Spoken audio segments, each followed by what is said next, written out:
লুচি, আলুর দম আর চিংড়ির পকোড়ার সাথে শুরু হলো সুন্দরবনের ভুরিভোজ। তার সাথে রইল ইতিহাসের ছোঁয়া হ্যামিল্টনের বাংলো, যেখানে কিন্তু রবীন্দ্রনাথ ঠাকুর দুদিন কাটিয়েছেন। তো নমস্কার বন্ধুরা, কেমন আছেন সবাই? আশা করছি সবাই ভালোই আছেন, সুস্থ আছেন। আমিও অনেক ভালো আছি। অনন্যাস মিনি ব্লগ চ্যানেলে আপনাদের সবাইকে স্বাগত। সুন্দরবনের আরও একটা পার্ট ভিডিও নিয়ে আমি কিন্তু চলে এসেছি। এই যে আমাদের বোট কিন্তু এখন ছেড়ে দিয়েছে, আমরা এই সবে সবে বোটে উঠলাম। আগের ভিডিওতে তো আমি বললামই। তারপর এখন আর বোটে উঠতেই কিন্তু আমাদেরকে প্রথমে দিয়ে দেওয়া হয়েছে আমাদের টিফিনটা। তখন আমরা বোটে উঠেছি প্রায় 11টার দিকে। এই যে আমাদের মেনুতে ছিল লুচি, আলুর দম আর মিষ্টি, আর ওই যে আমার দাদাও একটু হাই করে দিল। তারপর কিছুক্ষণ, তার আধ ঘন্টার মধ্যেই চলে এসেছিলো চিংড়ির পকোড়া।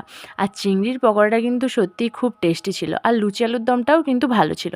আর এইরকম নদীর ওপর বসে বসে এরকম প্রকৃতি দেখতে দেখতে চিংড়ি মাছ খাওয়া কিন্তু আমার কিন্তু প্রথম, সত্যি কথা বলতে। আর চিংড়ি মাছ খাওয়ার পর আমি এখন খাচ্ছি এনার্জি ড্রিঙ্ক টাটা গ্লুকোজ, যেটা কিন্তু আমাদেরকে ওই বোট থেকেই প্রোভাইড করা হয়েছিল। তারপর একটু প্রকৃতির আবহাওয়া দেখতে দেখতে, মেঘলা ওয়েদার, তার সাথে নদী, গাছপালা, সমস্ত কিছু দেখতে দেখতে আমরা এখন চলেছি। এতদিন ধরে শুধু সমস্ত ম্যানগ্রোভ অরণ্যের কথা বইয়েই পড়েছি, আজ সামনে থেকে দেখতে পেরে খুবই ভালো লাগলো। তারপর চলে এসেছি হ্যামিল্টন বাংলোতে, যেখানে কিন্তু রবীন্দ্রনাথ ঠাকুর দুদিন কাটিয়েছেন, যেটা কিন্তু আমাদের মোটামুটি লেগেছে। আর সবথেকে ভালো লেগেছে যে এটা একটা ঐতিহাসিক জায়গা, সেই জন্য। তো আজকের মতো ভিডিওটা এখানেই শেষ করছি। সুন্দরবনের ভিডিও নিয়ে আমি আবার ফিরে আসবো। তো সবাই ভালো থাকুন, সুস্থ থাকুন, দেখা হবে আবার নতুন এক ভিডিওর সাথে।